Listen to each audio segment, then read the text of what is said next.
All right, and welcome back. We are now going to go through part two. We did not finish part one of looking at Danny August Mason's interview from January 23rd, 2015. This may be the first and the last interview Danny August Mason did, and there's probably some good reasons. So if you've seen the first part, we covered about 15 minutes. Catherine is joining us here as well. Hey, Catherine, Hey, always Greg. good to see you.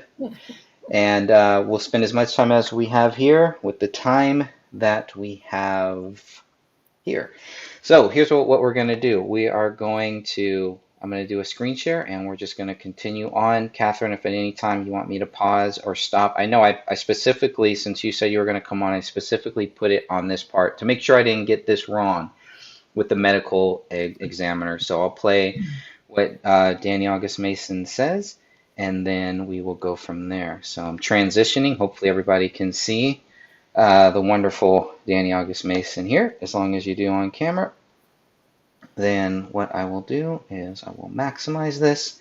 This is about 15:23 here. So I want to get your thoughts on this, Catherine. Here we go. I want to say hi to Ellie. Hey, Ellie, thank you for joining us in the chat. Always nice to have you here. Nice to see you. And Ellie, if you do want to jump on, let me know. You're always welcome to jump on. So here we go. Haven't really, and from what we're getting from, like I said, from communication with the family and from some other individuals I'm not going to name, who are kind of coming forth with their own story, I'm just going to probably just stick to it as what the examiner said, as it being a murder-suicide suicide at this point right now. Danny, So that's what I wanted to just pause it there for a second, Catherine. Okay. And go back to, because if you notice what he's saying, he's just going to stick to what the medical examiner says. At this point, what has the medical examiner really said? Okay, we're January 23rd. We know, I don't remember when exactly the final report came out, but does the medical examiner say that this was the result of a double murder suicide? And I was just going to go try to pull it up real quick and see when those reports were done. I don't know if they found it out that quickly because they would have to wait for the toxicology reports. But what I find interesting is he's like, oh, well, some stories that some people are making up, that type of thing. Well, everybody kind of has their own thoughts. So really? And then he's like, well, then I'll stick with what the medical examiner has to say. Well, let me see if you even know if I'm pulling it up right now to see when they were signed. To see what the medical examiner, what the day. I think there's several dates, but I don't believe it was by January 23rd. No, they signed them on, Jessica signed hers on February 23rd, and then Dr. Maury signed his portion on March 22nd. So this probably didn't even become available or, to anyone until after that date, because they have to wait for the toxicology reports before they can even come up with anything. Would they have been given maybe the family and friends a little heads up about, hey, this is what we found?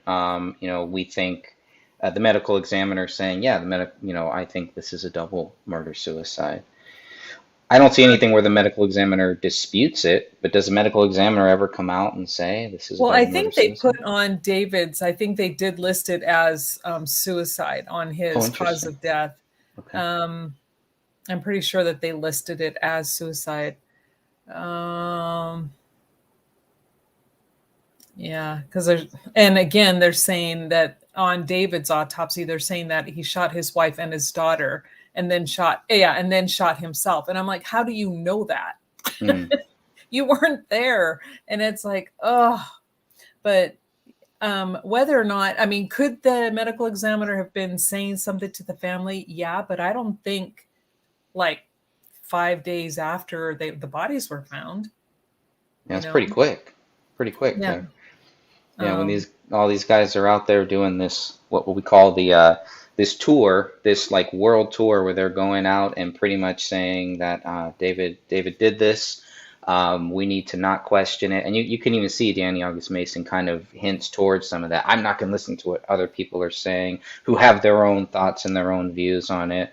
It's like, well, I thought we all had our own thoughts and views on it, but I would have really thought these guys would be the first people out there saying, look, there may be something weird. It's just very odd that they are the first people out here saying this is what happened. David Crowley is guilty.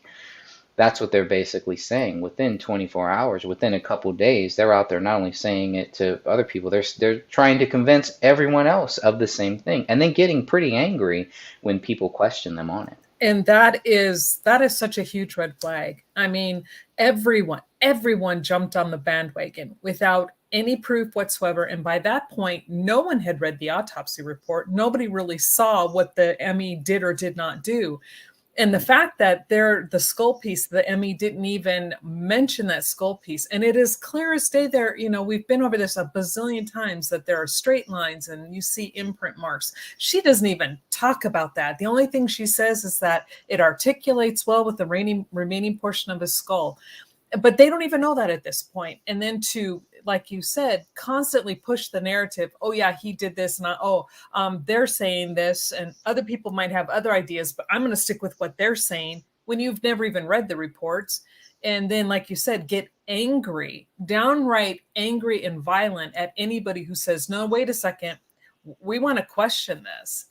So now I'm going, why are you angry? Because people are standing up for your friend. Right. Shouldn't you be standing up for your friend? Shouldn't you be going, hey, wait a minute. Yeah, we kind of had some disagreements, but I knew him. I knew how he was with his wife. But no, instead they're like, well, we don't know why he did it, and we don't see how he could have done it. But okay, if they say that, then damn it, this is the way it's going to be. And right. Oh, holy crap. Well, I mean, the thing is, we get to see something directly from the journal where, you can see David is he's not a big fan of Danny August Mason. Right. And that's us first and foremost here. And I'm pretty sure Danny August Mason, because it's pretty apparent that they knew about the deal, at least to some extent, that they felt like they were cheated and they felt David was in the wrong for this. I mean, that's pretty clear. And it's kind of frustrating because it's, that, like you were saying, they've thrown up all these red flags throughout this entire case, especially since the beginning. But the thing is, the reason why they're throwing up these red flags so early is because they're really not David's friends.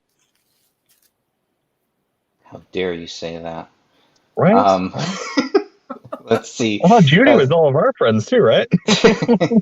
We were at one point. We were, social gatherers. Star here says, brings up a great point. When Danny is asked about the rear slider unlocked, Danny's reaction told us what we needed to know. It really did.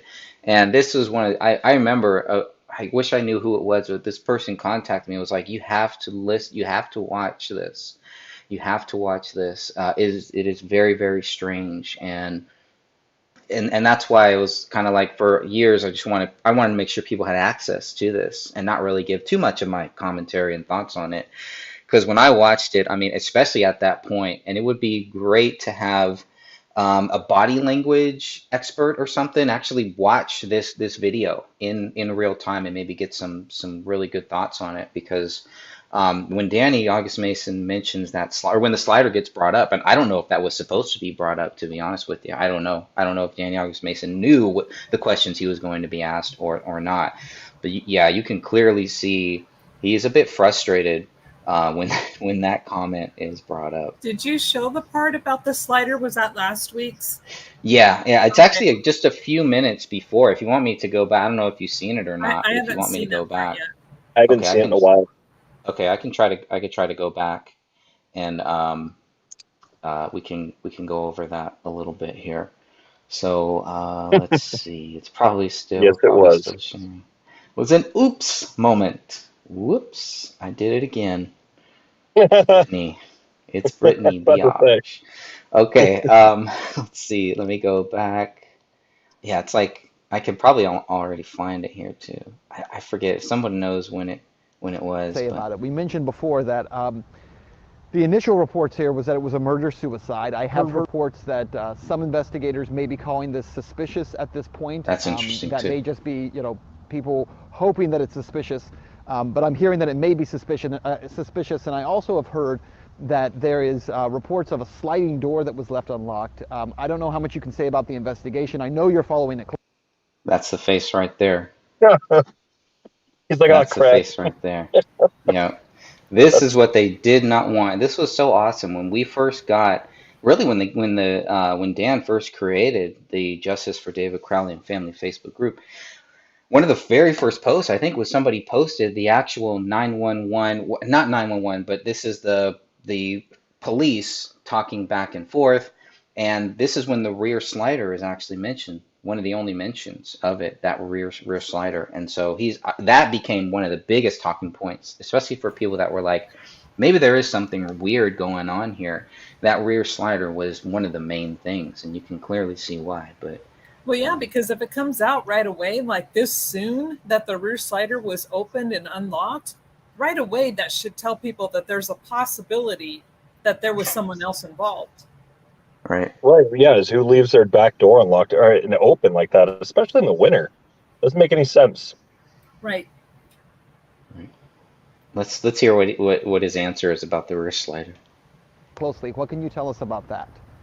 The only thing I can confirm on right now is obviously the investigation's ongoing. I haven't seen the reports about it being suspicious on it. Until we get the full amounts, the full actual report from the police and what they've come to it, I haven't really, and from what we're getting from, like I said, from communication with the family and from some other individuals I'm not going to name, who are kind of coming forth with their own story, I'm just going to probably just stick to it as what the examiner said, as it being a Murder-suicide. suicide at this point right now. Danny, Oh, holy crap. Oh my god. Oh, holy crap. What do you think? Oh, Well, no. I mean, look at the basics there. I mean, somebody usually their eyes are darting back and forth, left to right, and especially when there's a focus on one specific side. Yeah. He's trying to come up with a story on the spot, but usually when that's the case, especially lean towards a specific side, it usually means lying. Well, and that can be true, but that can also not be true. But when you put that together with his and on and Yep. I'm going to be here. And, So it's on it. On it is the yes, key. On it. yeah. And where he goes from, okay, now, oh crap, what do I say? And this. Well, oh my God. Okay, that's all I can say is holy crap. This Hand on is the mouth. like William was saying. This right here, his body language, how he's saying it, how he's responding.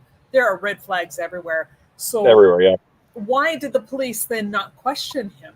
And again, I'm not saying he's guilty, but I'm saying he is behaving in a way that is not consistent with someone who does not have knowledge. Right. Yeah. It would be good to go back and look at the date that the police did talk to him. How far out it was. I think they probably talked to him first, and then he did this, and then But the he went. little bit that they talked to him, that's not an interrogation. They should have brought in. Interrogation kind of sounds rude or like really intense, and sometimes they are. But other times you have to interrogate someone to rule them out as well. They only went and talked to him and chatted with them a little bit. And this is where he's like, they start passing the cops off onto each other. I think Danny says, did you talk to Mitch? And then, oh, did you talk to Chris? And oh, Chris, like, oh, did you talk to so-and-so? So they're constantly sending them in this huge loop. And never really were they brought in and questioned. Yeah. I mean, especially after Danny Mason says he was just a quote unquote actor. That's it. And even this Ben Swann, when this first came out, the URL lists Danny August Mason as a co-creator.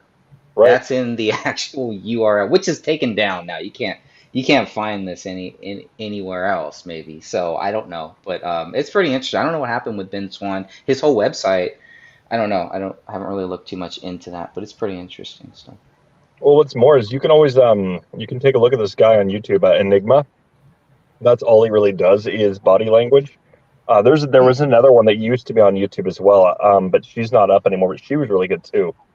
I don't remember her name off the top of my head, but Enigma might be one to go and worthwhile, getting in on this.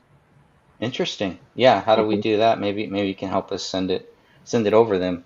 Yeah, I mean, they're just on YouTube, so you could probably hit them up through there. I think they accept the business inquiries, Oh, right? So, business inquiries. Okay. You yeah. know, like Elle was just saying, it's a cluster of deception. So it's not just one thing, because if one person, if they're being interviewed or talked to, and yes, they can look up, because oftentimes when you recall, you'll look to the right or to the left, and it's just recalling memory. But it's everything. It's the fidgety. It's the Right. and this and then the too much information, giving too much Mhm. detail. Then wait a second, in detail that really doesn't matter. You know, like who cares what other people are saying? The question is what about the rear slider? He talks about everything but the rear slider. Right. So there are a lot of things in there that are red flags. Right. Yeah, if I could ask Ben Swann anything, it would be like, did you let him know you're going to talk about the rear slider? Because that is one of the most Didn't seem like deer in it. the headlights moments I've ever seen, and it's pretty interesting because I don't think Danny August Mason does any interview, face or video interviews after this. Maybe he did. Maybe he did. I haven't seen any. I think they were like he was going to be out there front and center and trying to convince people. And if this actor can't do it, then who could possibly do it? So for me, it kind of opened up that door. Like, wow, this guy is an actor. He's stuttering more than I stutter on my worst days. And he shouldn't have to because all he has to do is tell the truth.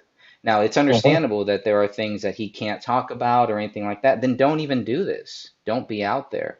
Don't try to Mhm. do a damage control video, a propaganda piece, and then all that you're doing is raising more questions. I mean, I can't tell you how many people have contacted me or watched what we just saw there and like, dude, there's definitely something here. Like if I didn't think there was some quote unquote suspicious activity after watching this, people are just like, what is he doing? What is going on here? Because these guys seem to be, or they try to be so articulate with other issues with Boston bombing and things like that. They have no issues with that, right? It's okay to talk about the whole Boston bombing people. We're not going to worry about their family or their friends or anything like that. We're not going to respect people in these other cases. But when it comes to this case, then all of a sudden they all change. And now all of a sudden we're supposed to be respectful. All of a sudden now we're supposed to wait until the police finish their investigation, which Right. we always planned on doing.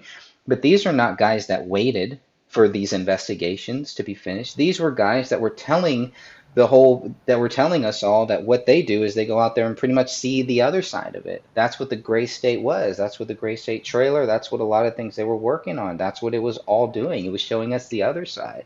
And Yeah, and here they they had are no selling yeah, out. and they had no problem telling everybody from the get-go that yes, David did this. Oh, and we're so sad. We can't believe that he killed his wife and his child, and then he killed himself. But the moment you and Dan come forward and say, "Hey, wait a second, we're gonna question this." Oh no, you guys, you don't have a right to say anything. You don't know anything. You don't have the police reports. Right. Well, why is it okay to slam David, but it's not okay to say, hey, wait a minute, let's kind of question this narrative for a second because we don't have that information. We don't have that proof that he's guilty. But yet that was never okay. It's never been okay to say David is innocent.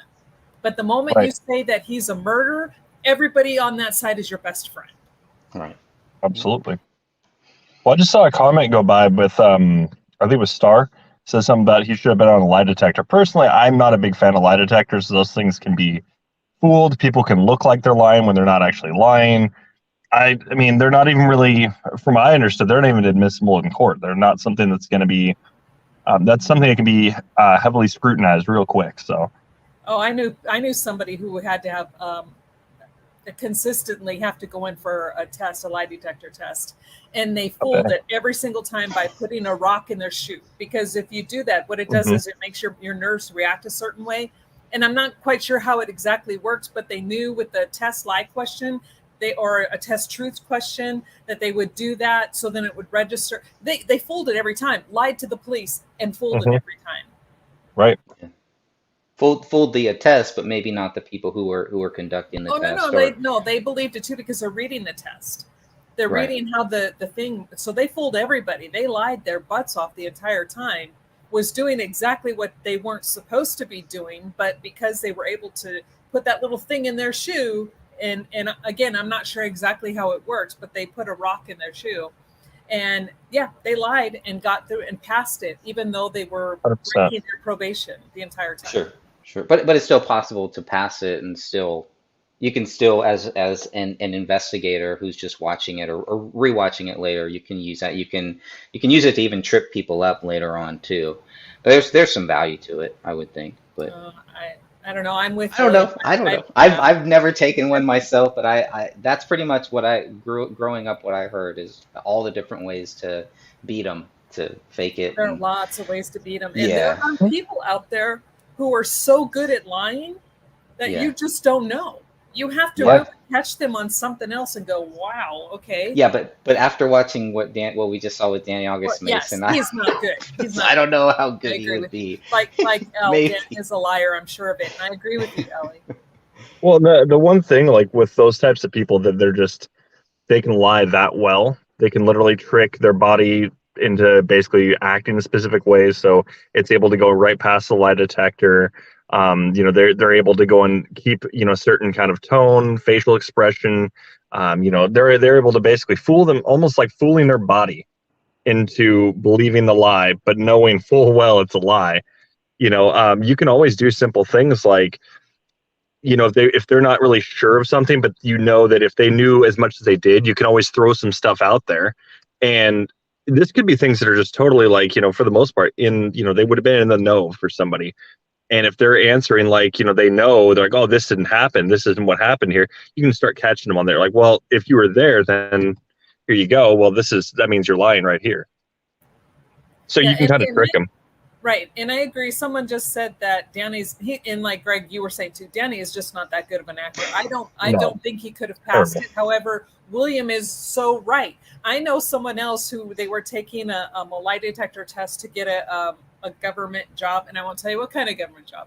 But one of the test questions was, to see how you react when you're telling a lie. And one of the test questions was, is the wall black? And it was a white wall.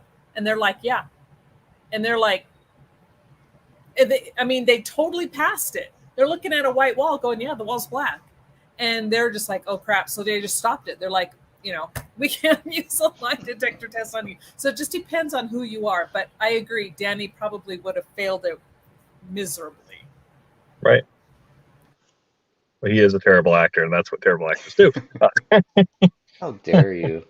How dare you defame the acting skills of a future Oscar, Emmy Award winner, Oh my Danny God. August Mason? I think I'm his only fan. I'm your biggest fan, Danny. All right, here we go. This guy's a fan. I don't know, man. It seems like there is I don't know if anyone has ever seen, it's like a 2-minute video. It may still be up on the Gray State channel. And they're basically just kissing Ben Swann's butt. It's basically that. It's like a 2-minute video with Danny August Mason. He's in character and just letting us know how great Ben Swann is. And I thought after this, it's like Ben Swann, a lot of weird things happen to Ben Swann after this, actually. But I don't know. Didn't really hear him say too much about David. I always felt like Ben Swann was more of an old school journalist. And I felt he just this proved to me like he's, bringing up certain things that he brings up. I don't like how it felt like he was kind of coaching Danny August, not coaching him, but kind of finishing his sentence as we just heard. It's not compatible. It's just like, well, Danny Mason was kind of stumbling through it, and as someone, obviously Ben Swann wants, he's got the show that he's doing here, so he wants to kind of keep that flow going. So that's what great hosts do too. So it could just be that. Right. All right, let's continue on. Let me ask you about this, because there is a report that's out now from, I believe it's Canada Free Press. And an interviewer who had Danny on a show says that, and this was back in 2012, so it was a little while ago, but says he had Danny on the show and he was talking to him pre-interview. And in that pre-interview conversation, he jokingly said something about, Danny, I hope you don't have any thoughts of suicide. And he was joking about it in reference to Andrew Breitbart dying and Michael Hastings dying, and just saying off the cuff, I hope that essentially, I hope you're not killed over this project. And he says that David had responded to him and said that no, he had no feelings of suicide and he had no suicidal thoughts. And so they had talked about this prior to the interview. I'm just wondering if you've seen that report and if you can comment on that at all. That I can't. See, even there, he doesn't seem as agitated when the rear slider comes up, and though he Right. should be, I think. Let me go. Yeah, if you go back a little bit, you can see that his face. He's kind of looking around. He's kind of like shaking his head a Who little is he bit. looking at here? I think there was somebody else here. And when I Yeah. first watched this, it looked like there is somebody else here. He's not the only one here. Somebody else, and probably multiple people, maybe coaching him or helping him, et cetera, et Right. cetera. I've had the same feeling His when I've acting talked coach. with some of these Gray State goons. I had the exact same feeling that I wasn't just talking with them. I was talking with several people. Right. This is how they roll. That no, Absolutely. he had no feelings of suicide and he had no suicidal thoughts. And so they had talked about this prior. Right Eyes there. widen. No Like, feelings, oh no crap! feelings. Like what? Wow. Oh, he doesn't Oh really know crap! what. They thought they scrubbed all those, but apparently they missed one or two. Prior to the interview. I'm just wondering if you've seen that report and if you can comment on that at all. That I can't comment because I don't know and I don't totally. I'm not familiar with the interview on it, so I won't be able to But comment on. that would be news to you. You weren't familiar with that conversation prior to. I'm not. No. Breaking. No, he knows about it. He just So can't it's funny comment because he on even called him out on it. it. He can comment on David's death, and he can speculate on David's death and slander David and call him a killer, a child killer, a wife killer, and Right. a coward, because one of the most cowardice things you can ever do is kill yourself. So he has no problem commenting on that. Right. But he's not going to comment on some of these basic facts that would contradict any notion that David would ever kill himself. Pretty Well, it's interesting. funny, like I was saying, because Ben Swann literally corrects him. He's like, what? How He's dare like, you no, correct me? your prior knowledge. What the hell are you talking about? I would if the only part of that conversation I would have been familiar with would have been on what would have taken place during the part of the interview. I know that knowing David, any point, I mean, of the suicide and the extreme of the tragedy doesn't, like I said, it doesn't for us. It still Like doesn't make stubborn like sense. Biden. Danny, I just want to ask you this. Did you guys ever have this conversation? And the reason I ask that is because, look, I've been asked this question many times before. A lot of people have asked me dozens and dozens of times, do you feel safe? Do you worry about being killed for what you're doing? They jokingly say, are you suicidal? When they don't say it making a joke out of suicide, they say it, in reference to Andrew Breitbart. They say it in reference to Michael Hastings. And they say, look, I hope that you are safe in what you're doing. And so they ask the question, you're not feeling suicidal, are you? I'm just wondering, did you guys ever have this conversation about him fearing for his life, feeling threatened? Is that a conversation about death that you guys ever? If people don't know who Ben Swann is, I won't spend time on it, but please go and look up this guy. Look up some of the things that he's done, some of the confrontations, things like. There's a reason why people have asked him if he would ever commit suicide. It's a standard thing. It's almost become a normal thing where, and like I said before, many times it takes 3-4 seconds to just say, I will never commit suicide. Put it on record. If Right. somebody does try to frame you for a suicide, then you'll have the evidence right there. Oh, I might as well say it now since my Twitch channel was taken down, and I was saying it pretty regularly.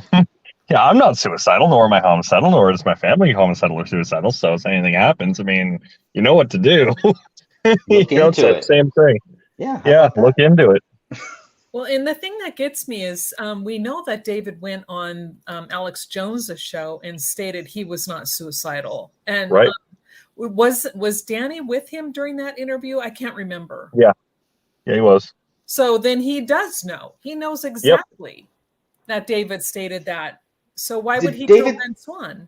Did David state it during that interview, the I know Alex Jones interview? I'm almost Yeah. positive it was Alex Jones and it was broadcast right There there. was a Hagman news report that came out where Hagman, one of the Hagmans, but basically said that he said he talked with David offline about this, and David told him that he was not prone to suicides. Sean Wright has said the same thing. Sean Wright is on record also saying the Well, same I thing do about have David this Crowley. clip saved somewhere. I mean, because Okay. as soon as I saw that, I'm like, oh my goodness. But it was broadcast. I'm almost positive it was Alex Jones. And Okay. again, that, I'd love to get the quote. yeah, Maybe you can help I'll me see. find that Yeah, later. I'll see if I can find that, because I that's the appreciate first it. thing I'm like going, wait, he's telling people publicly less than a year before he's dead that he's not suicidal. And so then all of a sudden they're like going, okay, now not only is he suicidal, now he's homicidal. Okay. Yeah, I'd love to hear that. I know, well, there's a couple Thank you, sir. speeches and things like that that he has done. So yeah, it would be good to calculate to add that, because I only have two on the record. So obviously there's a few that I'm missing here where David has said that, or where it's been commented that David said it. But to get it directly from him is obviously going to Yep, be it was from the him. best way. Awesome. Thank you guys for having me though. I gotta get back to work myself. So Thank you, my friend. Thanks for of joining. course. All right. I'll talk to you guys later. Bye. All right. All right. Let's keep going here. Ever had. We've had that conversation early on it, and this is when, but then there was a period when David started putting distance between his friends and his family Okay. on it, and that his I know that he was going through a personal transition, and I don't know if he was battling a lot of the bigger pictures. I want to go back for a second there, where he was saying that David was distancing himself from his friends and from his family, because there's been a lot of speculation, a lot of stuff about that, which, the more that I look at it, it's not as black and white as they want to make it sound. Right. Why do they just want to say, yeah, he was distancing himself from his friends and family? First of all, I don't believe that he was distancing himself from his family. All right, this family, if let's just look at David's side, not Komel's side, because we know there's an issue with Komel's side. Komel had an issue with her own parents. They were not talking. At any point, Komel could have picked up a phone and talked with them. So I'm not buying anything that David was keeping her away from talking with them or anything like that. If she wanted to, she could have. Whatever the issue was, whatever the real things that were going on. And I'm just guessing here. Obviously, I wasn't there. I wasn't a part of this. But a lot of these guys weren't either. But they never bring up any of the stuff that we have read in David's journal that show why he was distancing himself from these quote unquote friends, because they were leeching off of him, because they wanted things from him, because they were looking to him to be this leader. They were looking to him, and he's a young father. He's a new homeowner. He's, a husband. They've only been married. They haven't been married for that long when you really think about it. They're both young, and they're trying to get their life going, and they have this great opportunity for David to get his foot into a door that is almost almost impossible to get yourself into, to the actual Hollywood door. Many people have done it. Many people have done it and turned away from it. Many people have gotten close, and it didn't happen. And that's where David was. This was about to happen for him. This is going to be a life-changing thing for him, for his work, for everything. And he would be a credible person because he is a person that served this country. That makes him very, very credible, I think. I think it would have been a lot. And they were going after soldiers right around that time. They were going after many soldiers, especially if they were speaking out against the wars. They were really going after those soldiers. It didn't matter if they were current, former, et cetera, et cetera. I think the whole Vietnam thing, the deep state, whatever you want to call them, these people, these evil people, really learned a lot from the whole Vietnam, and how powerful a soldier who served his country or her country can come back and really explain to you what the war is like and how wrong it is for us to be in these other countries. It doesn't have to be that, all the soldiers are evil and they just want to run around and kill people and all that stuff. It's a very complicated thing. And for people like me who have not served, who just, look at this stuff and obviously can see, the good side, can see the bad side and everything, it opens my eyes when I hear some of these stories directly from a soldier who was there, who was fighting in these wars that they did not agree with. And by the time they realized that we should not be here, what could they do? What could they really do? but be court-martialed or something like that. So anyways, little off topic there, but I just feel like David would have been a very credible person. And Well, and I think that's why I fight for David and his character and his name, because at the time I was married and my husband was sent over to Desert Shield, Desert Storm. My brother Russell was over there during Desert Shield, Desert Storm. I mean, I know what it's like to be the wife of a soldier that's in the middle of a war, and it was hell. And what I kind of not only relate to David, but definitely to Komel. And when her husband was over there, I get it. And I understand the shit that these men went through, not just over there, but when they had to come back. And it wasn't from the people. Thank God the American people really embraced our soldiers. And there was nothing greater than when our husbands are coming home and you've got people standing at the airport saying, thank you for your service. I mean, it was amazing. Vietnam veterans didn't get that. However, it's what the military did to them. Not only over there, but when they came home, and they're still doing to them today. And David had the guts and the courage to say, not only tell people what really was going on, but he stood up against it. And now his movie is incorporating and not everything about our military is bad. I'm not saying that, because I love my country and I would fight and die for my country.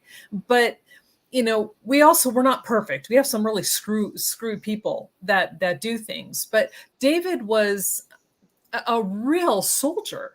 I mean, in every I don't know, definition of the word, every way you could look at it, he loved his country. He fought for his country, but he also loved his family, and he loved his wife, and he loved his child, and he wanted to show what he had learned. And because of that, then all of a sudden he became the enemy of the state, so to speak. And maybe, you know what I mean? In the eyes of a lot of people, he became the enemy of the state.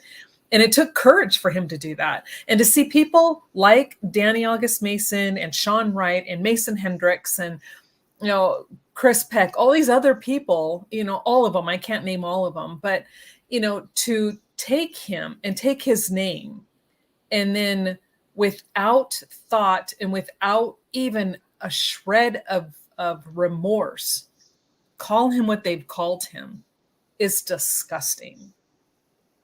I agree. And thanks, Star. I think I know which one. I think that's from the Ron Paul Fest, or the Paul Fest, whatever. But yeah, I'll definitely go and find that. I think I have that somewhere too. So we'll go and find that and add that to the list of times David says he'll never kill himself. There it is. All right, let's keep going on here. All right, back to our buddy. Questions on spiritualism and his placement within society, and also as a filmmaker. So I don't know if that part, but the discussions that we had before, I know that he wouldn't be suicidal, because David was one of the strongest guys I've ever.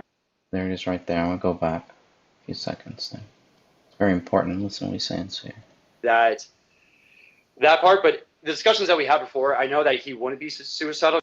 Discussions that we had before, I know that he wouldn't be suicidal. Here we have another person who's saying David wouldn't be suicidal, while at the same time saying David was suicidal. Yeah. And it's interesting, his choice of words. Our discussions at the time. Suicidal. Nice so catch. it's like, yeah, you got to catch what he's saying. So then it's kind of like, well, yeah, he never said he would do that then, but it leads the person who's going to now go, well, then what about now? Maybe he's right. Yes, back to the deceiver. I agree, Star. His breathing. Oh, I didn't catch his breathing. Yeah, he does the catching his breath. Watch his face reaction. Do you see his shoulder? No, what's the shoulders? The shrugging. Yeah. The shrugging. Interesting. It's all deceptive. That's all deceptive behavior. So strange. He means suicidal. I guess maybe it's a Freudian slip or something, but he said not suicide. That's all I know. All right. Because David was one of the strongest. I'll go back. So I don't know if that part, but the discussions that we had before, I know that he wouldn't be suicidal, because David was one of the strongest guys I've ever met before in my life, not only intellectually but just physically all around. When you think of alpha males, he was like to the T of that. So that's why, and like I said, for me to say that it was a suicide and dual murder, it's hard enough to actually have those words come out of my mouth. Do I truly believe that? I mean, I'm going to look at the reports. I'm very analytical. I know David, but at the same time, I got to look at the bigger picture and all the facts, and from the information that's coming in and what David was doing and kind of where he was emotionally at that time. Some of it is up to speculation because the contact with him became less and less in the course of a couple months ago, and that just wasn't me. It was his family and his friends on the same time. So he like I was said, he was to some I extent. just want to say he's talking about that the contact became less and less, right? So the contact, let me go back where we are. So the contact became less and less. He doesn't explain, doesn't give you any context or anything because he does not, because that would show, okay, well maybe this distancing had nothing to do with David committing these crimes. Maybe the distancing actually had something to do with David and these guys having some sort of a falling out or something like that, right? Well, and it's very hi Rick, cryptic. That's so just I just wanted to use the word, not cryptic, but cryptic. That Cryptic. he does this. It's very, he's very sneaky about pulling the attention away from him. On one aspect, it's like, okay, yeah, we really weren't close, but then all of a sudden, he's choosing his words carefully, but at the same time, he doesn't know what he's saying because he feels flustered. So that's why I think he does a lot of his, and he does a lot of sharp intakes, this type of thing, just before he's about ready to go off on something he knows is not necessarily true. It's a tell. That's his tell. But when you notice when he's talking about how David being a strong person and emotionally, mentally, did you see how calm and how direct and his words he wasn't fumbling over? And then the very next time when he's going to be deceptive or come up with his own little ideology, it's the shoulder shrug, the sharp breath, and then the ja ja ja ja ja. He has definite tells. Yeah. Yeah, and I did. Tony mentioned this. Nice Mason hand sign at 1919. He is holding the mask. I'm not even catching any of this stuff that people are. I didn't see that either. I'm not catching any of this. I'm looking at what does he have behind him. If you look at this screen, well, I guess I got to go back. I want to see him holding the mask. Yeah, I don't know. I guess this is like a Masonic. Oh, it symbol or is. something? It is. Yes, that is. Okay. But I do that too. It's just a nervous habit that I do. But that is correct. That is a Freemason sign. Okay, I didn't know that. I may do that. If you look in this, if you're looking at the camera, look on the far left-hand side behind him. There's like a door. Yeah, I don't know if anybody can see the cursor or not, but there's a door there, or something, or a window, whatever it is. And then over here, there's a spiral thing. So the spirals. The comment so I can see. That would probably help. Yeah, just a little. That may help. Okay, so see that little circular thing back there? Yeah. Okay, so if you pay attention to that, it's kind of like one of those like windy little road things. It's like a spiral, right? That kind of goes through with this. So it can be associated with mind control, symbolisms, et cetera, et cetera. I've seen it associated with a lot of different things. It's just interesting that he had that back there. Yeah. That's all. That is all. Let's see. Let's keep withdrawing. Yeah, well, he was withdrawn, but again, that wasn't unusual.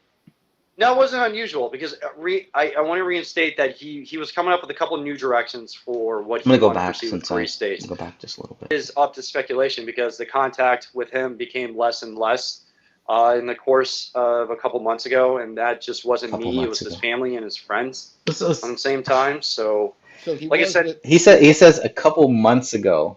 But their thing really started back in May. I think it started as early as May 2014. Yeah. Maybe even earlier, because why is David writing Danny August Mason's character out of the latest script?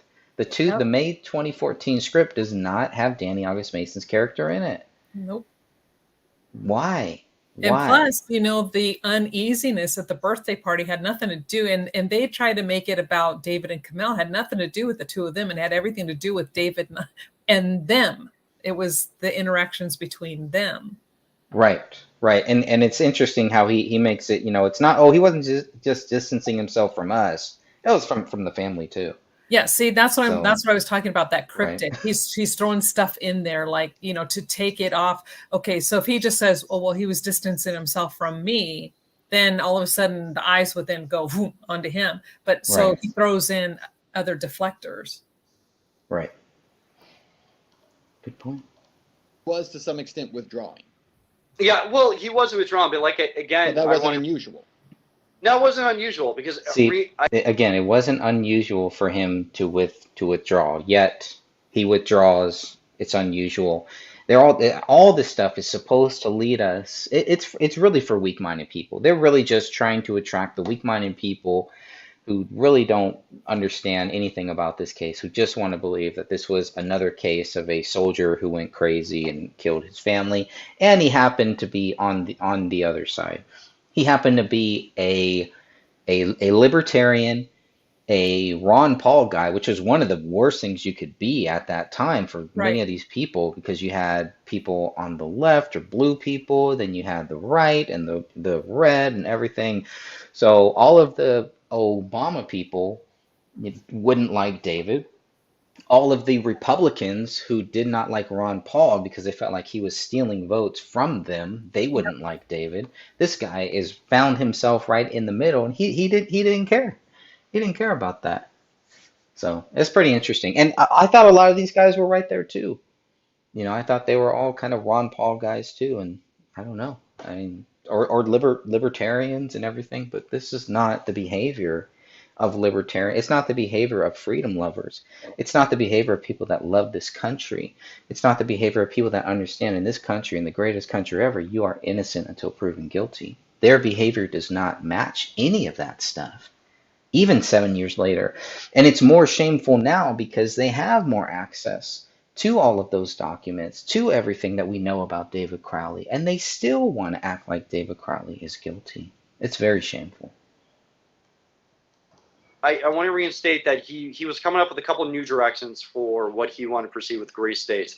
And when he gets in that mode, I just let him get in that mode. And I've been with him in that part of that mode when he gets kind of into the creative state. And it's one of those things you got to let him be, let him process, let him getting all the things down that he wants to show you.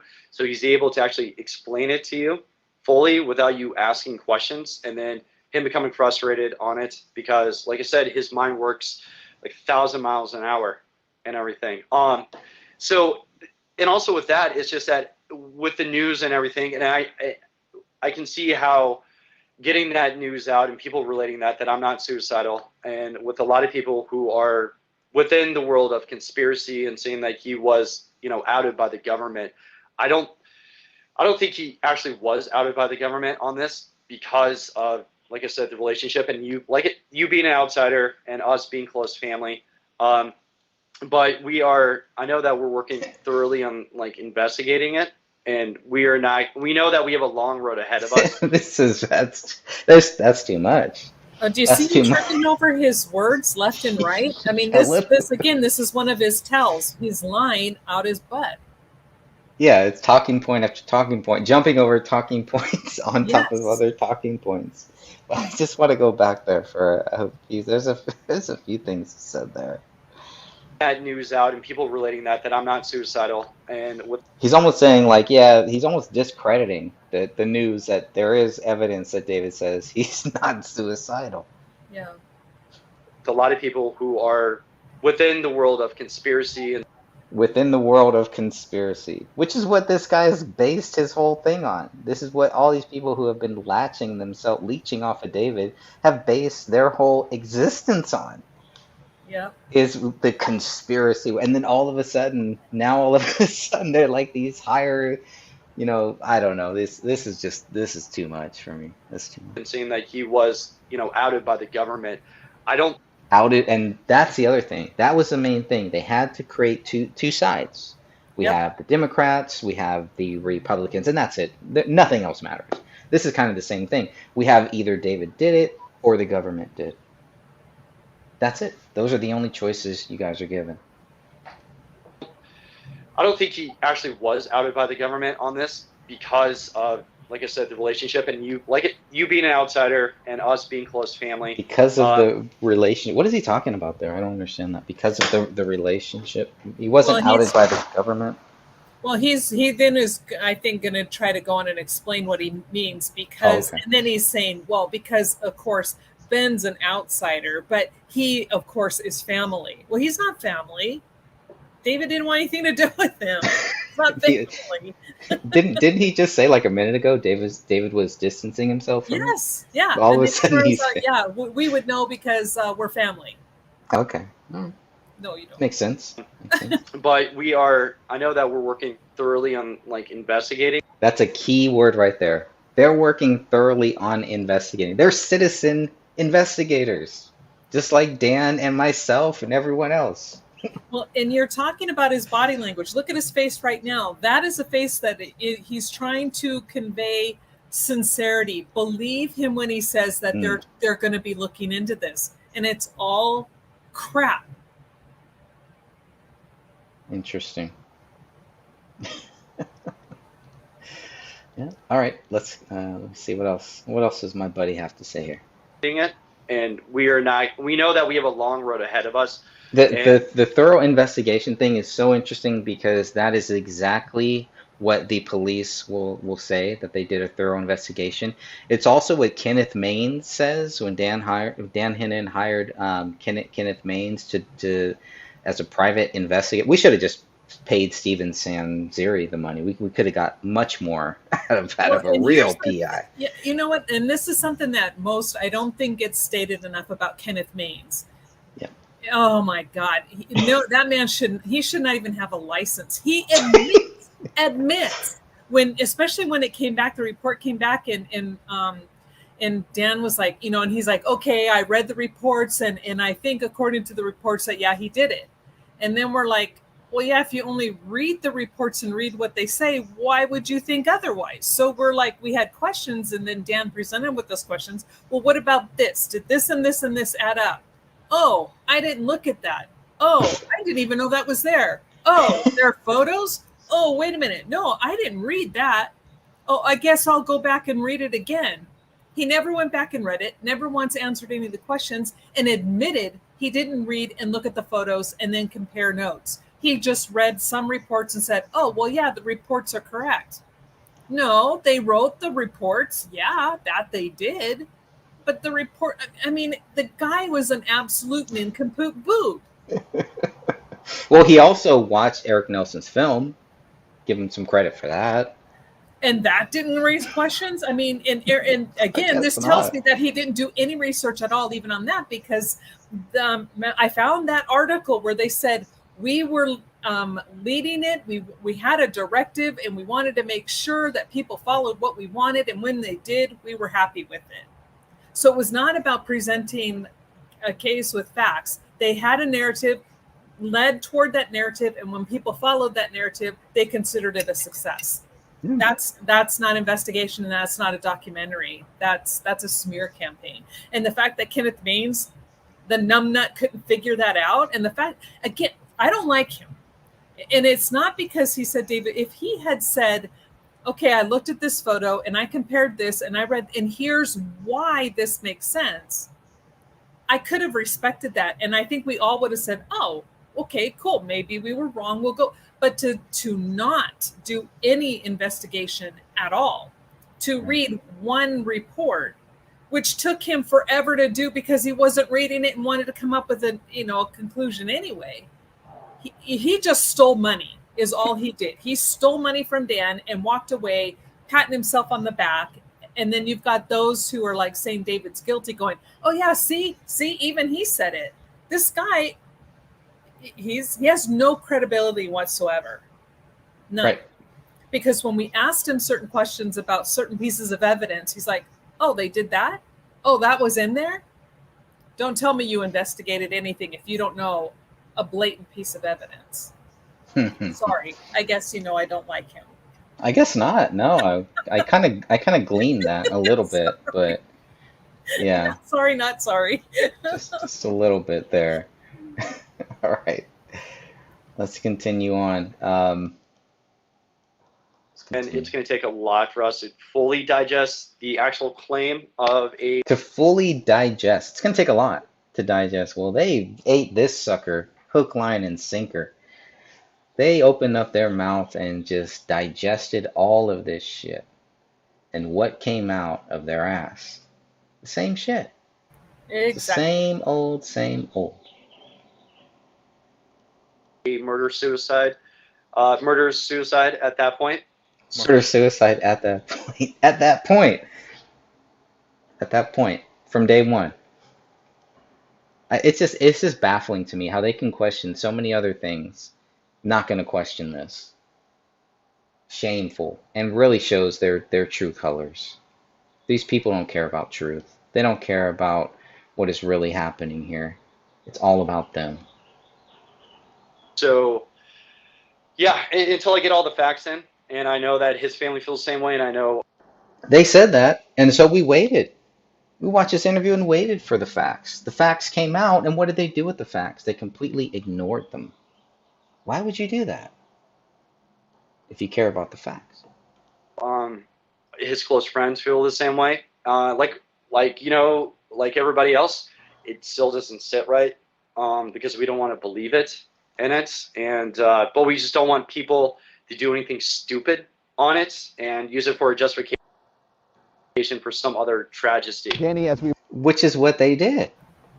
Which is what they basically did, is they used it to make themselves look like a victim when people started questioning, how could you guys believe this theory? How could you guys ever buy into this, that your friend did this? There's a child killer out there, however you want to look at it, whether it's David or whether it's somebody else. There needs to be some factual evidence for the common person to understand who did this here. The police have not given us that. The friends have not given us that. The family has not given us that. They can speculate and they can think whatever they want about David. All right, but we're not talking about that. We're talking about what proves that we don't have to worry about a child killer out there. Is there anything? And in order to do that, we have to be able to say, this is what proves David did it. And if we can't prove David did it, then we can't just act like David did it. Does that make sense? I don't know. Makes sense to me. Well, maybe I'm living in a dream world. absolutely. It really does make sense. All right. I can't do this. I'm so busy touching my chin.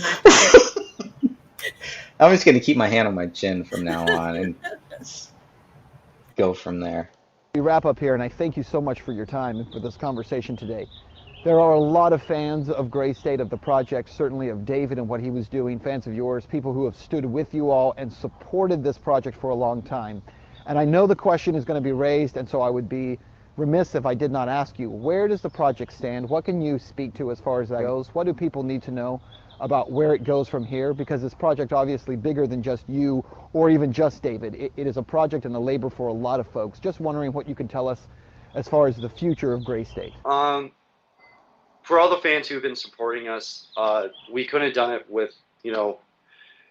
without the help with you guys. I know that we're going to be, and this is going to be also the representatives of Gray State. For our own personal dealing with the matter and coping and making sure we're at a good spot, we're going to go black for a while until we can fully understand where the direction is going to be. I'm gonna stop right there. This thing where they talk about going dark. This was a key moment here for me. It's like, wow, you guys are going dark. So you're gonna make your comments and you're going to accuse this man and then go dark? How about go dark first? How about just keep your mouth shut? Don't say anything. Let the investigators do their job and let's all just look at what is happening here. But look at how quickly they were just like, no, we need to make sure. They wanted to steer this to anyone. Any groups, the Facebook groups. We had a Facebook group and a Facebook page. These idiots contacted both of the owners of the Facebook page, which is Justice for David Crowley of Gray State, created by Thomas Lapp. and they contacted Dan Hinnon, the creator of the Justice for David Crowley and Family Facebook group. They contacted both of them wanting admin rights. They wanted to control these two groups, or the group and this page. But then they're going to go dark. You know why they went dark? Because nobody was buying their crap. They had to go dark. Because if they kept talking, if they kept running their yappers, it would only, and probably the police probably told them this too, like, you guys are not doing us any favors. You're actually making this whole thing worse, which I believe they actually were, especially this particular interview right here really opened up my eyes. Remember, I'm 7 days in, not even 7 days in at this point watching this. Knowing, I knew a little bit about Ben Swann. I've seen Ben Swann on, I think on Alex Jones, and I've seen, some other things that Ben Swann has done. I still like Ben Swann, but it's just like, wow, this is really it. You guys, you guys are making this whole thing worse. You're not helping your case. You're not helping anything. You're just raising more questions, not only about what the official investigation, what the official narrative is, what these guys who were right there with David. It raises speculation towards them, and I think once they realized that, that's when they decided to go dark. Yeah, and two, it's like, yeah, how dark could they have gone when they're going straight to the page and not only, and then sending you messages because you've posted that from Mason Hendricks. Plus, we've seen what Sean Wright has said is vulgarity and coming out and calling, basically telling you, the world that you and Dan are complete a-holes because you're torturing everybody. It's our fault. Like, you're standing up for a man, and that's torturing somebody, but it's okay, and you're all right by calling him a murderer without any proof whatsoever. Yeah. I mean, their self-justification is amazing. It's really interesting. There's only a few more minutes here, people. Thank you all for suffering with us. I appreciate that. I don't have to suffer myself by myself. Here we go. Because a lot of the vision behind Gray State was David, and we don't know how to, until the extent we can get the full idea where we don't know what to do. Is what he's basically saying. We have no idea what to do now. David wanted to go with it. I want to get to that point and then make sure we can stick and make the purest, best vision that David wanted. That's the key right there. This is the proof that we were looking for, that we were looking at. They wanted to make sure that this project moved forward. So here's the biggest question. Here's one of the biggest questions that I've had is, how can they move forward with this? They're going to move forward, try to move forward with the project that is associated with someone they are labeling as a child killer, as a domestic abuser, a soldier who went crazy and killed everybody, who snapped. That's the project they want to move forward with? I mean, they don't, it just doesn't make any sense to me why they would want to do that. I never understood that. For it, because that's what David deserves. 100%. That's what David deserves. No, if David is a child killer, if David is a coward who killed himself and killed his wife, he doesn't deserve anything. He does not deserve to have his movie or have his project or have his name continued on or blasted or anything like that. No. If David is guilty, then the project should die with him. It's a failed project by somebody who failed his family, failed him himself, failed this country, and failed everybody who was following him, whoever his followers were. This is really weird to me. This was one of the main talking points, and you brought it up, Catherine, about the date. I think the first, and I could be wrong, I'll have to check my records, but I think the first time Sean Wright contacted me is actually the day after this interview happens. I think he contacted me on January 24th. That would have been one day after this interview happened. The interview hadn't aired yet. The interview doesn't air until the 27th. But I wanted to make sure that, if we had a date and a time, and thanks to Zach Carter, we definitely do, a date and a date when this interview was actually made, not when it was posted. So it was made on the 23rd, posted on the 27th, 2015. Being any kind of sidestepping that at all. I think there will be something that will come from this. I don't know what it will be right. What do we have that came from this? We have Eric Nelson's film. That's what came from this. Go and look up who are the producers, executive producers, co-producers of Eric Nelson's film, A Gray State. Those people made money off of David's death, off of Komel's death, off of a 5-year-old child's death. They made money off of that. Don't even come at me and try to accuse me of making money off of anything. Not only did they make money, but then they nominated themselves for an award at Hollywood. Oh, is that right? Oh, I What missed the that hell? one. Oh yeah, I looked into it. They do you nominated mean? themselves. They nominated themselves for okay for like the best documentary of 2017 or I something. think so. Whatever Wow. it was, but it was like, oh, holy cow! And again, it's okay with everyone from that side of the argument. It's okay that they all make all this money. But if you do a book and you give it away, and if somebody wants to buy it in print, they can. All of a sudden, you're the horrible person. Of course. How dare I? Because I'm not a part of their crew. I'm not a part of their fan club, right? I'm on the Right. outs. Right, because if you had written everything and used their narrative, they would be praising you and probably handing you cash. Yeah, you're right. They'd be throwing money at me while I'm on a pole dancing. They would throw that You wouldn't money even need right the poll. without the pole.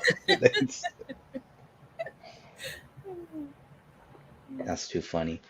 Okay, let's. Danny's looking. There's some great comments. I know I'm really trying to catch all these comments, but I'm not catching them all. Gotta catch them all. What is that from? Pokemon. All right, almost done here. Right now, but I know that we won't stop at it.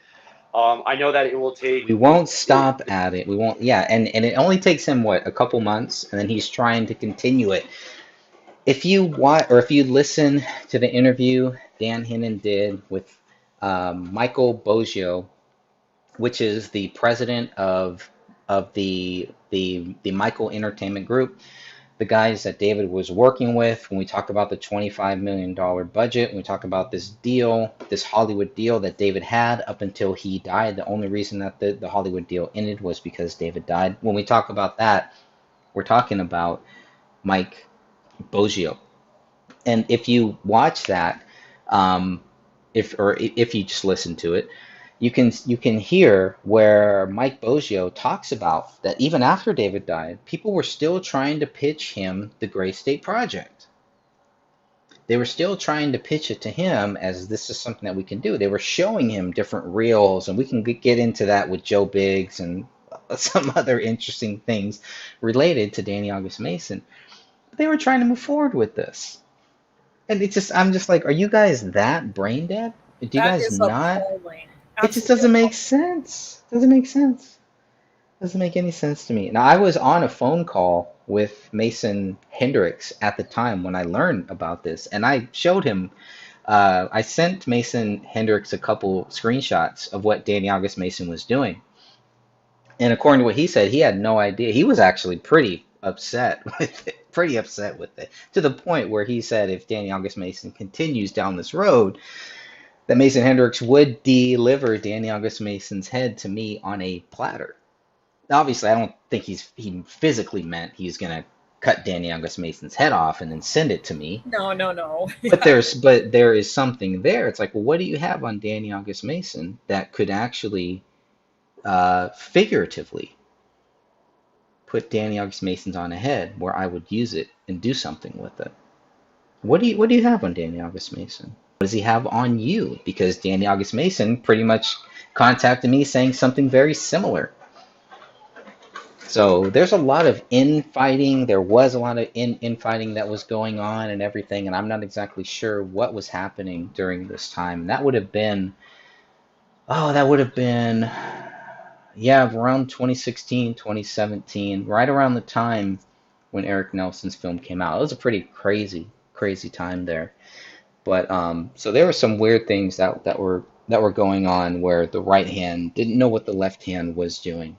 Danny August Mason was posting I think he on because he had access to the Gray State their YouTube channel, so he posted something that he was not supposed to post, a little 2 minute, 3 minute trailer or something like that, and Sean Wright got all bent out of shape and all this stuff. So there's just all of this weird infighting with all of these guys that pretty much gives you a glimpse at that time. It gives you a glimpse into what was going on with them and David Crowley, right? Imagine how much they were trying to take credit for all of this stuff with David Crowley when they were all infighting afterwards. It's like you guys are fighting over a project created by somebody that you accuse of being a child killer, and you want to take his project and do something with it.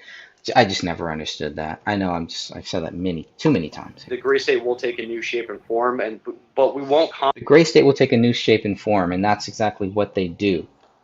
Danny August Mason created something called Dream State, and I think that is kind of his spinoff of Gray State.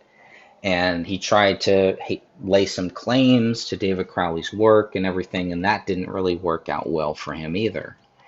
Then he became a Freemason. Then he had some domestic issues, some criminal issues too. He was, twice for domestic violence. Felony charges pressed against him twice. Isn't it interesting how you have at least two of these guys who have claimed that David is a domestic abuser, and there's actually facts that they are. That's pretty interesting. Yep. Compromise. I know that because I won't in general, because I feel like I'll be compromising a good friend and a visionary, and that's what David was. And I know that there's been a lot of pour out and people wanting to help, and if they want to help, what they can do is that Dan Crowley, David's brother. Oh, this is interesting. Yeah, you gotta hear this part here. This has since been taken down. This GoFundMe. I'll just let him talk. And I know that there's been a lot of pour out and people wanting to help, and if they want to help, what they can do is that Dan Crowley, David's brother, we've been meeting with him a lot just in this time of need, and we set up a GoFundMe campaign for Komel, David's wife, for Raniya, because of Komel's mother is currently. They set this up for Komel and for Raniya? No, they didn't set this up for Komel and for Raniya. This is all for Komel's mom.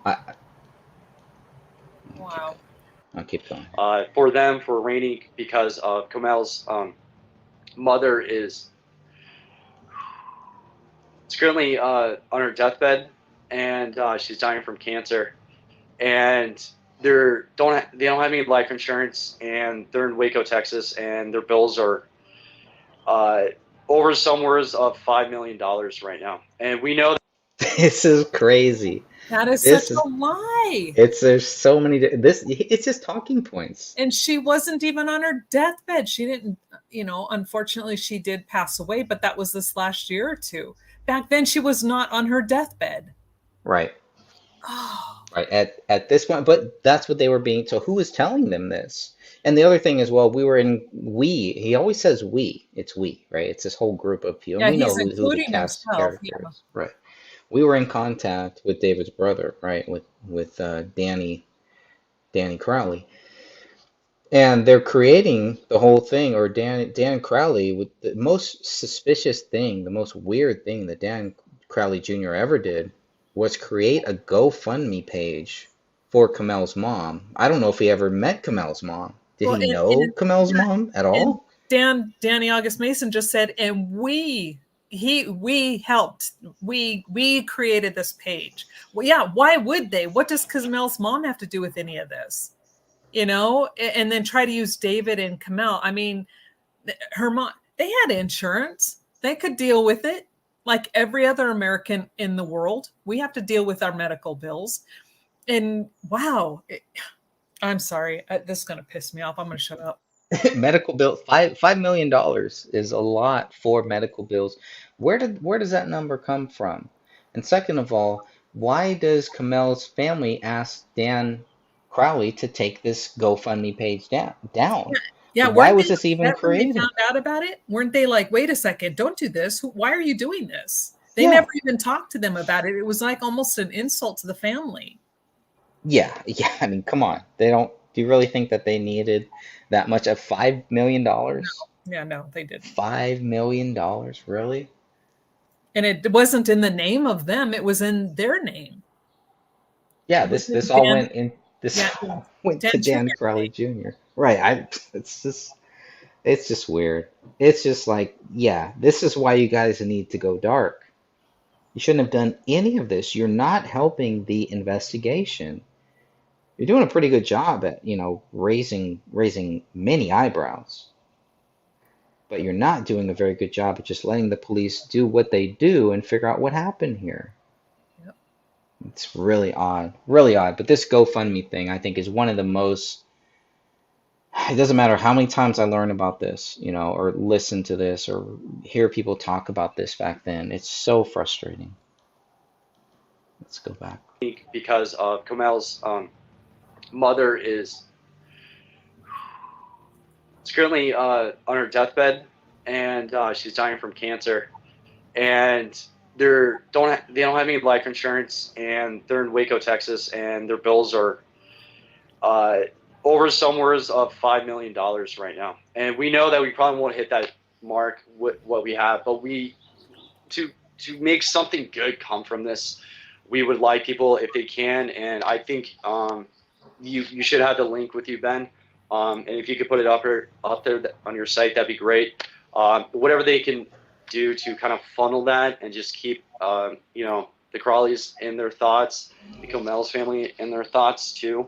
And just know that it could be a little while, but it's not going to stop us in our tracks right now. We just have to take some time so we can grieve and just, take care of ourselves first. This Because is if how we you don't, grieve. then what we try to come out with the idea with Gracie and the vision that David had will not even come close to it. And the last thing I want to do, and everybody else associated with part of the team, we do not want to let the fans down and not get what we wanted to out originally. If David, They don't want to let the fans down, but they have no idea with telling the fans that David is a murderer, is a child killer. No problem with that, but we don't want to let you guys down. We don't Right. have any facts to back up any of these things they're saying about David, but we don't want to let you down. Yeah, we So have no we're problem gonna. financially using David's name, but There by you the go. way, he was a killer. But There give you us go. the money, all in David's name. He killed his daughter. Oh, but we Right. really want to help the family, but David is a murderer. Oh, It's money. It's money with this GoFundMe thing. It's money with moving forward. It's money, money, money, money, money, money, money.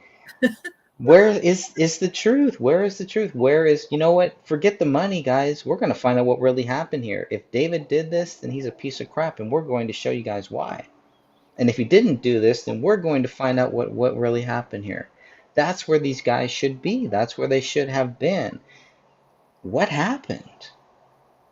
Because if this was another case, if this was somebody that they didn't know, and this was a big primetime case, they probably would have jumped all over it. yep. But no, it's different. It's all different. was around. Yeah, and Danny, again, I want to thank you for your time so much, Danny Mason. And by the way, folks, I want to just second what he said there. There are a lot of people frustrated right now. There are a lot of people who are feeling Fuck a yeah. variety of emotions, from sadness to anger to frustration to disbelief. If you're one of those people and you're watching this and you're wondering, how can I channel energy right now? Don't do something stupid. One of the things you can do in channeling that energy is to support the family of this man who is really struggling right now. We'll put the GoFundMe here in the link on YouTube and also at benswann.com. So if you're watching in either location, absolutely a way that you can help and that you can find a way to be useful in this time, a very difficult time. Yeah, they're struggling because they want your money. Yeah, Yeah. Kamel's family doesn't care about that. They probably didn't even want this mentioned. Right. This is something they had at this point had at least been dealing with since the summer of 2014. Like, what does this have to do with any of? I don't know. It's really odd. They're using this forum. Yeah, they're using the health issues of Komel's mother as a means to make money for themselves. Because, if they had gone and talked to Mr. Alam and said, hey, do you mind if we do this in her memory or to try to help in memory of Komel? They didn't do any of that. They just jumped on the bandwagon, put this Right. GoFundMe page up, put it under Dan Jr.'s name and said, oh, we're doing this for them. And then their family goes, excuse me, take this down. Right. So we see the motivation right there. It had nothing to do with the family, and the family obviously didn't feel it had anything to do with them. No. And from what I think with the interview that I did with Komel's family friend, it sounded like no, they didn't know about this, and they didn't need that money. They didn't need Right. anything like that. Right. At some point, Komel's mom does get better. For whatever is happening here, she does recover for a little while, and I think she did recently pass. But she did get better. Whatever was happening here in 2015, she got a lot better from that. She Yeah, was she able was to go honest. home at least Yeah, I mean, for obviously she years. was ill, and I don't think anybody questions that. But see, the drama, this is their wording that they use. Oh, she's dying, she's on her deathbed, to get the sympathy and the empathy of people, so they'll start forking over cash. When in reality, was she sick? Yes, but she wasn't on her deathbed. You don't go on your deathbed for 12 years. You know what I mean? That's ridiculous, and that hasn't been Right. 12 years. Yes, that's an exaggeration, but that's not how quote unquote hospice works. So again, like you said, money, money, money. That's all it Yeah. is. And my stepmom was in hospice, and I remember asking one of the nurses because I was, growing up, it was like I had always heard if you're in hospice, you're pretty much dead. Okay, but the nurse that I spoke to, and maybe she was just telling me this because, you know, I'm asking her a general question, and she's like, "Well, I'm not going to tell you that, your mom is going to die, basically." But she says that there are cases where people do recover out of hospice. She said years ago, it was different. If you're in hospice, you're pretty much dead. But she made it sound like in the last couple of years, et cetera, whatever, that there, medical.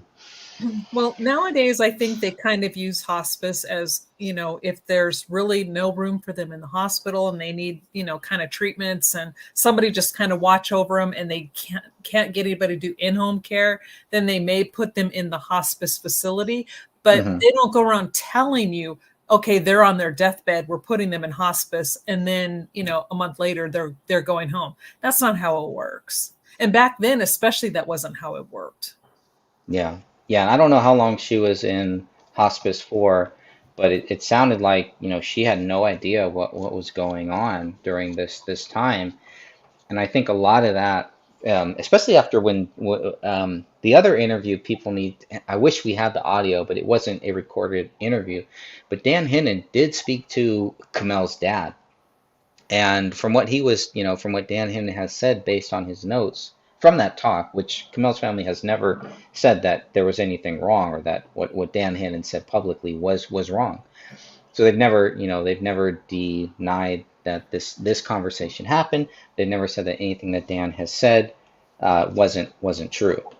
And it seemed like Komel's dad also had questions and probably has questions. And I think the more that the family, and probably on both sides, these are two big families. They have extended family too. Yeah. And the more time that passes, the more that they think about it, the more evidence, the more facts that they have access to, the more that there's a possibility that they may actually help us at some point. They may actually say, you know what, okay, let's at least prove Greg and Dan wrong. Let's prove this Justice for David Crowley Family Facebook group wrong once and for all. And I think that's really hard for them because I think that they know if they try to do that, they're going to end up right here with us with Yeah. more questions. They're going to end up suing the Apple Valley Police Department for this crap investigation. I know that they've already had issues with these Gray State goons, these guys who claim to act like they were with them and they wanted to help them and everything. I think just fed them a lot of BS. Danny, thank you so much for your time, and thank you guys for watching. We'll see you again soon. So that's how they end it there. It just all ends with the same old thing. So I don't know, Catherine, you have any final words? I'm gonna go through some of these comments here in um, what is Rick saying? Only Sean Wright, and that's because Sean Wright, and that's because he contacted me and he was very rude, very condescending, and would constantly call me really horrible names. So one time I told him, said, "Dude, you don't know me. Don't talk to me like that. And if you can't be nice and a decent human being, then don't talk to me at all." And that was the last we had. Interesting. But he blamed David all over the place and telling me what I was for trying to say David was innocent. This is their friend. Yeah. This is their friend. You're defending their quote unquote friend, but you're the bad guy. Yeah. Or the bad guy. Okay. Yeah, that makes sense. Yeah. But and now I see why you wanted to do this, and I agree with everybody. Danny's body language is so telling. He has a lot of tells, a lot of giveaways.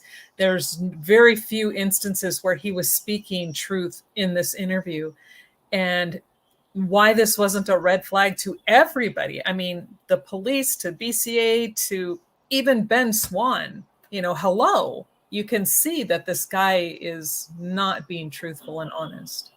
Right. Yep. Well, I think that will kind of wrap this up here. Let's see if there's anything. There's so many good comments coming in. I wish I had more time to really spend on them, but I do want to thank everybody here for joining us, and thank you, Catherine, and thank you, Will, for jumping in, and everybody in our awesome chat room. I really appreciate that, and we will definitely be back talking more. I think we're done with this part, but there's obviously there's still a lot more to cover, a lot more things to talk about. So we will definitely be back here. Thank you all for joining us live. I really appreciate it. Catherine, any final word? Catherine, tell us about your latest video, your latest 2 videos that you just did on your channel. I know I did a live stream. Finally did a live stream with Sophia and I. Yeah, I really wish you were there. Okay, I know. If I could have, I would have been there. I think I was at my dad's wedding at that point. You were, yeah. And you were busy. So next time the issues, Greg will take care. He'll tell me what I did wrong, and we'll get it fixed. But that actually was really good. It went really well. And so I'm going to be setting up another live stream here pretty soon.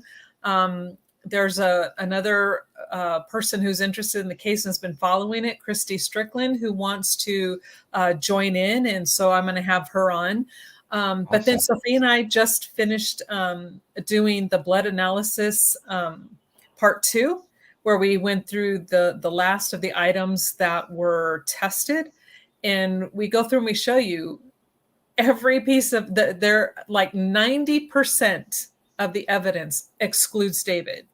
David's DNA is excluded. So, and that's what we point out. It's like, if he's guilty of this, if he committed these murders, why is his DNA excluded from a mixture of 2 or more people? Wow. Oh, and Sophia put the thing up. Yep, she put the link in there, right there. There it is. Thank you, Sophia. That's how you find Catherine. Thanks, Sophia. Always appreciate it.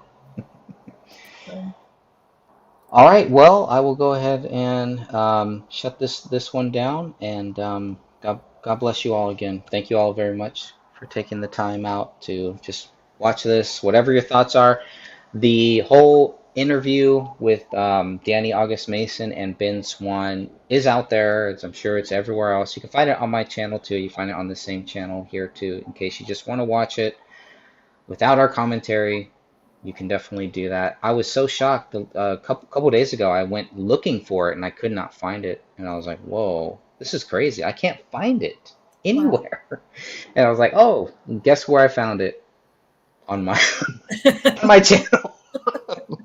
That's it. That's all there is. So anyways, we'll talk more about that. All right, everyone. Thank you so much. And until next time.